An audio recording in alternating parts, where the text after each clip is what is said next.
Hello. Hello. How What's are you good, fam? guys? Good to see you Excellent. guys How are again. How are you? you? We're good. Everything's good. Thank you guys for coming on here for this interview. You know, Yes, um, sir. excited to speak about this new album. We're We're excited to excited talk about to about it. tell you about it. First of all, let me just say, I've been watching your guys' Instagram for the past year probably. I just love how real you guys keep it. Just being transparent about, the struggles and everything about what artists go through in this pandemic because we don't get a lot of that, quite honestly. And just for me, it was so refreshing to see how honest you guys keep it and to see your fans respond to that. So I love that you guys are like that, and thank you for being so authentic.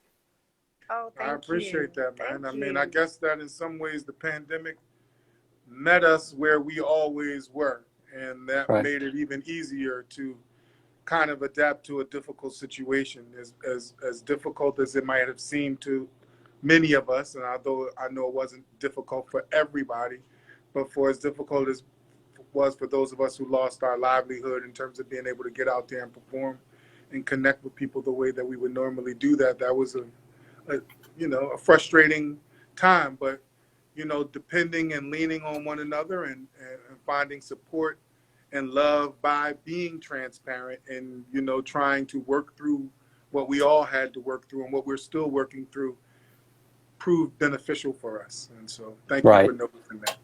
Absolutely. So heard some of the new project already, Auntie and Nunk. It'll be out in a few days now. Man, it's just another one that's going to be, a great addition to your guys' catalog. Super soulful, real and authentic. We've come to know you guys for that music, and you kept it along the same vibe. Love that you stayed with that. Talk about the process of putting this project together. Well, we really kind of off and on worked on an album and had a few start stops. Right before the lockdown, we had got into a pretty good rhythm with the album, and then the lockdown happened, and we didn't really know how to move forward. So it sat for a moment. But once Right. a few months went by and we figured out a way to be safe about it, we went back into the studio and started to finish up. And really, we're really surprised at how well it came together under the circumstances. And so we're really excited about it, especially after, like I said, we had a few start stops and we're like, okay, good. It's coming all together, and we got a chance to partner up with our longtime collaborator, Vidal Davis. And, Yeah. he's been around um, since our very first album with his partner, Andre Harris, and has continued to be a great friend and confidant and producer up until this point. So yeah. Well, Right. with soul food, usually the longer mama in the kitchen cooking it, the better it gets. And Right. I think that this is actually the longest that we've gone in between projects since the first album came out. And speaking of the first album, tomorrow is the anniversary of that Yes. first album, Yes. 18 years old. And then 2 days later, we'll release this seventh album.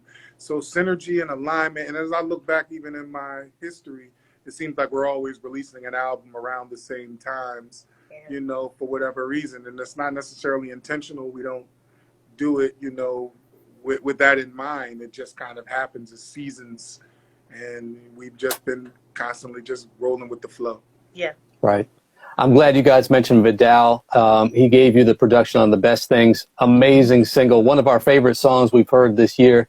I mean, it's just like the type of music you've been giving us this whole time, almost 2 decades now. Yeah. Just super relatable. Like, I love to hear a song I can relate to. I don't always get that nowadays, and you've always given it. So, The Best Things, love that song. Talk about that one a bit.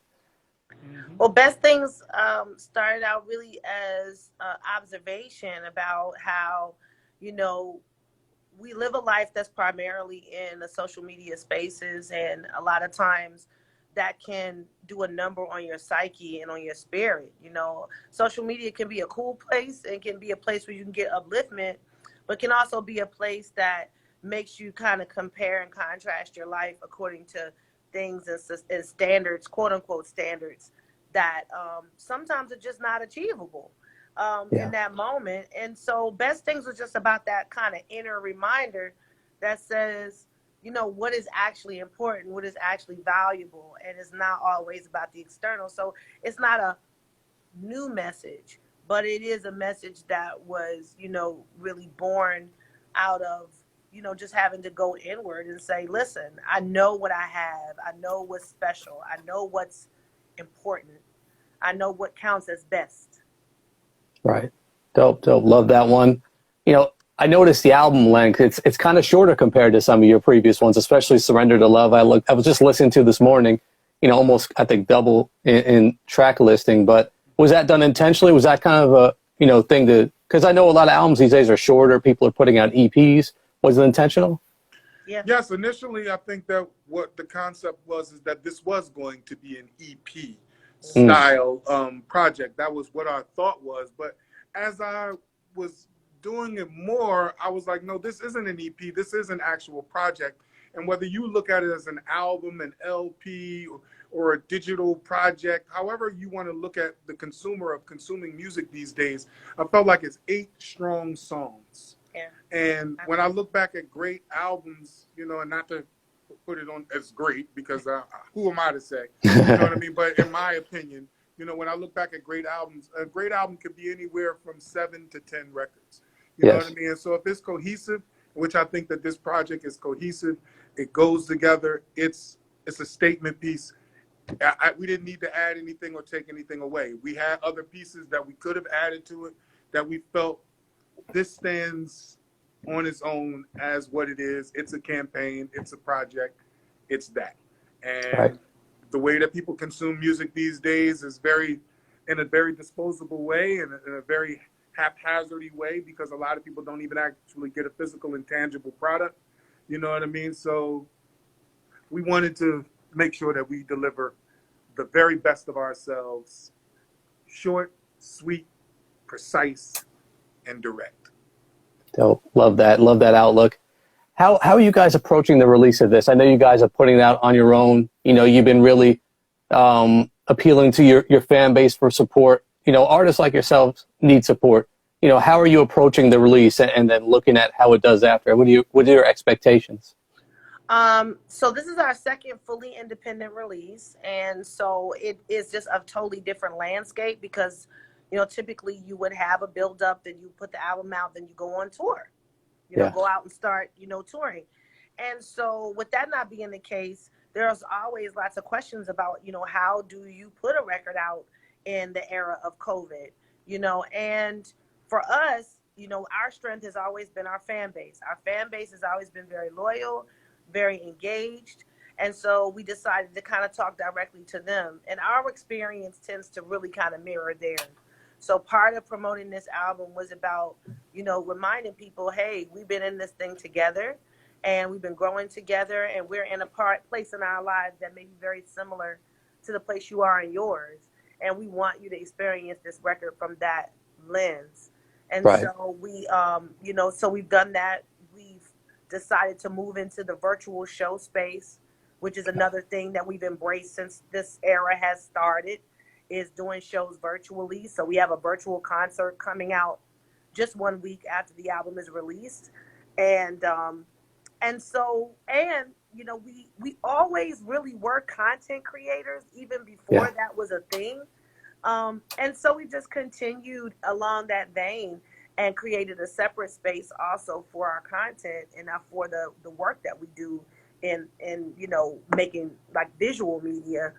And that's been kind of a part also of how we've decided to promote the album, is creating these moments visually that people can really interact with. And so that's been the plan so far. And afterwards, I think it's really a lot about just continuing to connect and those ways and being aware of how people want to connect. Because we really want our audience to tell us how they want to connect. We pay close attention to what they respond to and what they don't.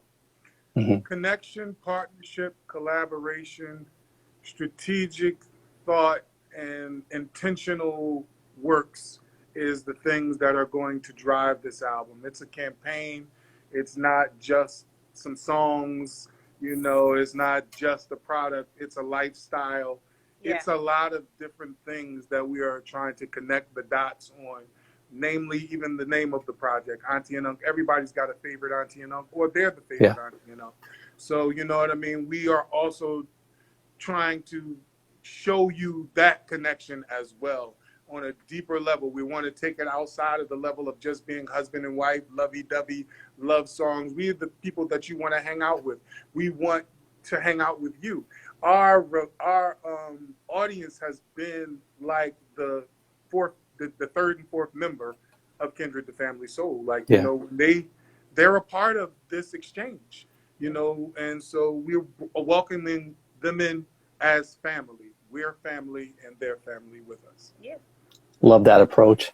And I'll tell you, one of my favorite things, you know, I only heard samples of the album, but man, I've been missing live instrumentation, and you guys have it all over that. Thank you for, you know, giving us that, because we, you know, it might sound simple because we always used to get that in records, but now it seems so rare nowadays. So I was feeling that from the first listen. Thank you for, you know, bringing that to the music. Well, yeah, you know, we got soul. It's in the name. Right. I mean, when we first started making this record, we could see ourselves on stage performing. Yeah. And we were like, this would be a great time to go back to that setup. Like, we always tour with a band, but just really getting back into our roots as a club band that used to be in the clubs and it's hot and you in there, you got, you know, 7-8 people on stage and you rocking out. And so that's kind of like the energy that we remember so vividly from the beginning of our career. We wanted to really tap back into some I'll of say that. what else is actually weird and special about this album since the very first album is that the first album, like I said, we didn't have a demo tape. It was those performances that we used to do in this little club that led the label president there to, oh, I didn't say that in this, but like the label president, yeah, I'm thinking of my last interview, I apologize, but led the label president to come and see us. And so from that, we ended up, the unk brain that hit unk brain hit me. I apologize there. It's all good. I lost my train of thought there. I think at the end of the day, we're just trying to tap into the things that we know best. And we know that's something that we, you know, have really kind of perfected over the years, is that relationship between us and our audience. Anyone who's come to a live show, they know it's not about them sitting there looking at us. It's about we having a moment together. And that's really been our thing this year. It's like, hey, y'all, we are in this together.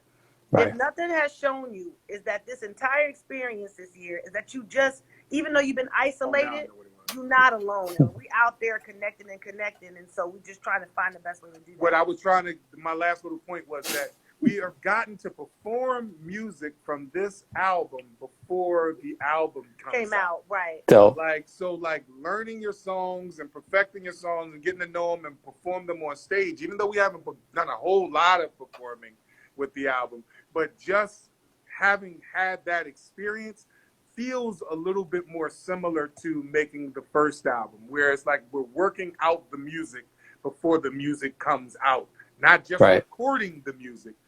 Working it out, you know what I mean? Bringing it to life, so it already is living before you hear it. Yeah, right. So that's a different feeling of connecting with the music as a performer. So we can't wait to go out and perform these records because they already have real life.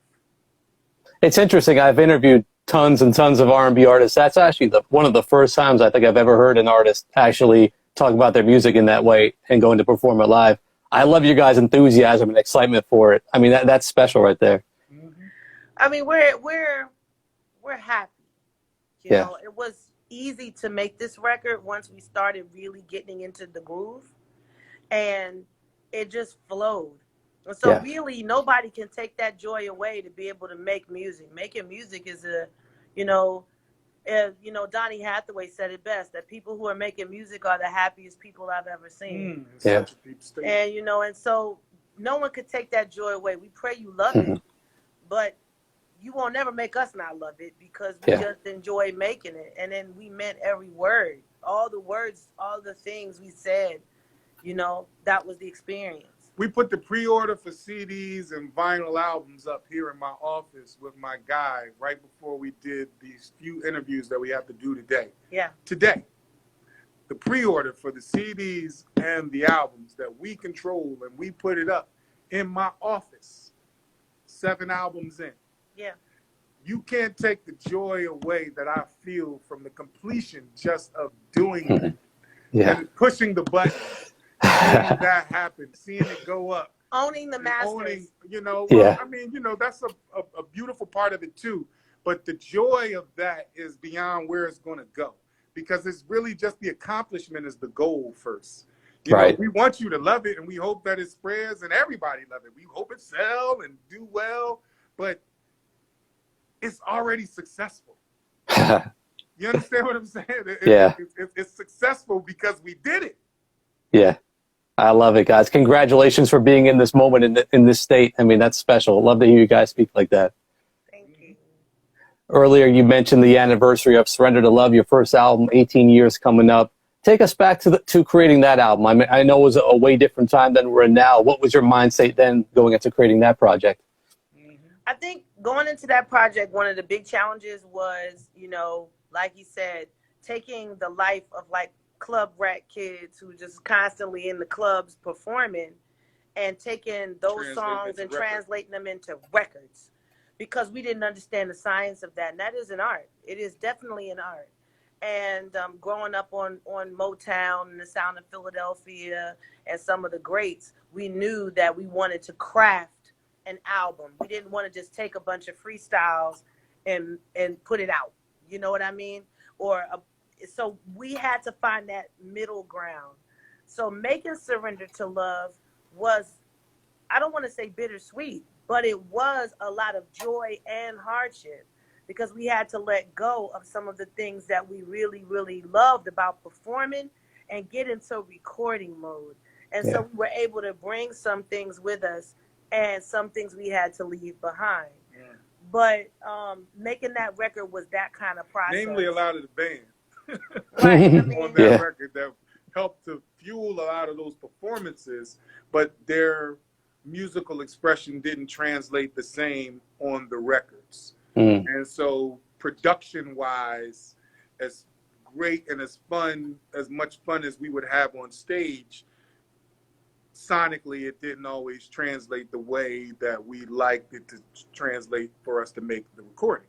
But what it did was it opened us up to record crafting, and it began our creative relationship on recordings with Larry Gold, who did a lot of the the string arrangements, and it opened us up to working with lots of different musicians. So we had musicians who had worked with everyone from Erykah Badu to Janet Jackson to we had Poogie Bell, we had the greatest of the greats. The greatest of the we had a lot of different cats on that first album. If you are into album credits, if you go into the credits of Surrender to Love, you're going to find musicians who are world class, who played on everything. So that was one of the things that we walked out of Surrender to Love with. How to craft records. You know, we didn't know how to do that before. So love it. Sure. Absolutely love that album. I mean, and congratulations for still being here to celebrate. You know, a lot of artists kind of fall off the radar, but you're on your 7th album now, and we're still loving what you're giving us. So thank you for consistently all these years still doing it and still doing it at a high level. Thank you. Thank you for having us and being receptive to it. Absolutely. I'll tell you what, guys, I really, for me, romanticize about that neo soul era coming out of Philly in the early 2000s. Like, that might be my favorite era growing up in music as an R&B fan. And I just still look back to it now and wonder, like, man, what was it like being in that moment? That whole, A Touch of Jazz, Jill Scott, Music Soul Child, Floetry and Bilal and all those artists. Like, there was no social media back then, so we didn't see it broadcast what was happening in Philly at the time. Yeah. I mean, for you guys, what was it even like being in that moment? Fun, man. Fun. I mean, it was a lot of fun. There was a lot of magic. There was a lot of drama, energy. I mean, some drama, not a lot of drama. Most of the drama has happened now. People looking back for whatever reason. But it was a lot less drama than anything, and mostly it was just, beautiful,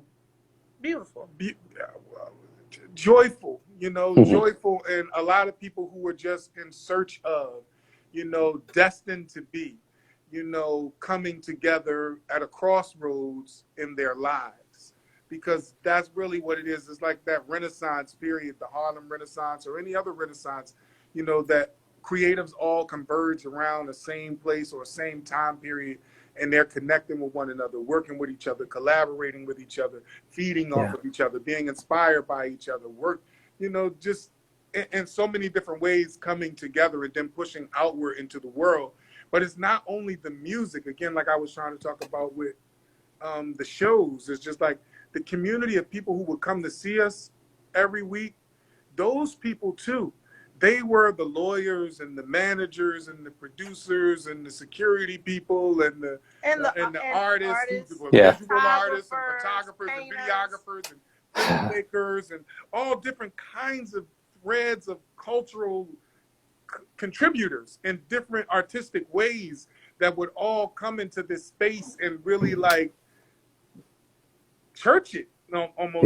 It was like soul church in a sense. And I like the fact that we just all didn't really know what the future was going to hold. We knew what we wanted to do. And so as one after the other became an actual recording artist, so one by one people would get deals, it became more and more real. And that was really inspiring at the time, to see your homie who you was sleeping on a couch with, and then now they on TV. You know, and you're like, well, I was just on the couch with you, so maybe this can happen for me too. So, you know, and it did, and then it did, and then it did again, and then it did again. And now 20 years later, people on the Super Bowl, people got big podcasts, people selling millions of records, people putting out their 7th album, people still going, people still living, people still moving, people still creating and contributing. It's pretty beautiful. It's pretty awesome. Yeah. Love that. Love that. Last thing I want to ask you guys about, you know, earlier in the interview at the beginning, I said, you know, I was thanking you for your transparency and just keeping it real about, you know, the struggles artists go through and that sort of thing. I mean, as consumers, you know, we don't always, sometimes we get so accustomed to just hitting that stream button on Spotify, but we know that doesn't really support artists like they're used to, like buying a CD or buying a vinyl. I'd like you guys to tell me, what is the best way that an R&B fan or a supporter can support artists like yourselves? Oh, absolutely. Buying their music. Is direct purchase. Direct purchase. Also supporting their merch and their endeavors or anything that you see. I don't want to say anything because I don't want to give the wrong impression to people, and I want to be respectful of people's contributions, their respect, and their support of all of us as artists in an artist community. We shouldn't expect and assume that people will support anything that we do. Right. You should expect a certain level of quality from what it is that the artists that you love, what they're doing, but you should also understand and try to use some discernment with, you know, what they're presenting as well. Because, you know, a lot of times we are trying our best to give the very best that we can, but we don't always deliver. We don't always deliver. But when we do deliver, and when people are giving you something special that you feel honestly deserves your respect and love, support it. Support it to the very best of your ability, the way that they ask you to support. So what he's asking us. Yeah. So I just want to make sure we circle back. Like, I do think that buying directly, direct purchase. Yeah, buying directly from the artist is a really great way to support their work. Yeah. And if they do things like merchandise, just know that those kinds of things fuel their ability to make more music. Yeah. So if you look at it like, oh, if I buy this shirt, how is that helping you? Well, that's helping them to go back in the studio. That's, you know what I mean? That's helping them to continue to make music. And particularly now when you have a lot of artists who are independent, that's how you keep an independent machine going. Everything we do. And think of it like this. You know, think of it like this. I think a lot of people need to know how very little artists get from a stream. You get a fraction of a cent. You get a fraction of a cent from one stream. Whereas when we were young, you could buy a CD or a tape single and it would be 99 cents. Yeah. So there was a time period when listening to that song, you would have to pay 100 times more than what you pay now just to listen to that song. You understand what I'm saying? So I think that people have to be kind of aware of how, you know, how unfair that setup is. Now, I do understand this is a new time and people stream music, We but all, whenever possible, try to buy we're directly all from looking artists. for the most economical way to do whatever it is that we can do to enjoy ourselves. And that is only right, and that is only human nature as human beings. No matter whether it's you stay home and don't go to the football game or the Right. basketball game or the Right. team that you love, or you watching whatever you watch and you don't go to the concerts. However you do, but then there are the fans who that is what they want to do and that's what they love the most. And we feed off of that, and we need that energy, and we appreciate that energy, and we just try our best to give the very best quality that we can, and hope that people will support it. And people have been supporting us, and we reinvest everything that we have back into what we do so that we can continue to bring it forward. It is what has gotten us here, and what's going to continue to keep us moving forward. So please, if you can, support us with the Auntie and Uncle Project, and support our community of artists with their projects as well, that so that we can all continue to thrive and move in the genre of soul, neo soul, or whatever kind of soul that they want to call it as we move forward. As long as soul is in there somewhere, we're going to be good. Because you know what? You know we got soul. Yeah, exactly. Love it, love it. Thank you guys for sharing that. That's all I had for you. Is there anything else you guys would like to add? Oh, man. Join us at the Auntie and Uncle Backyard Barbecue, too, after you listen to that music and enjoy it. God willing, come and check us out virtually. And we hope that we'll get in around to see everybody again soon when things allow us to be able to do that. And we're working diligently on finding opportunities and ways to connect with everybody out there. Thank you. So yeah, if you anything you want to know about what's going on with us, please come to kindredthefamilysoul.com. Pre-orders for the CD and the vinyl is up now too. So when does the album drop? The album drops on Saturday. 3/27. Friday night, you could say. Midnight Friday. Love it. Standard time. Yes, indeed. So yeah, indeed. kindredthefamilysoul.com. Come and check us out.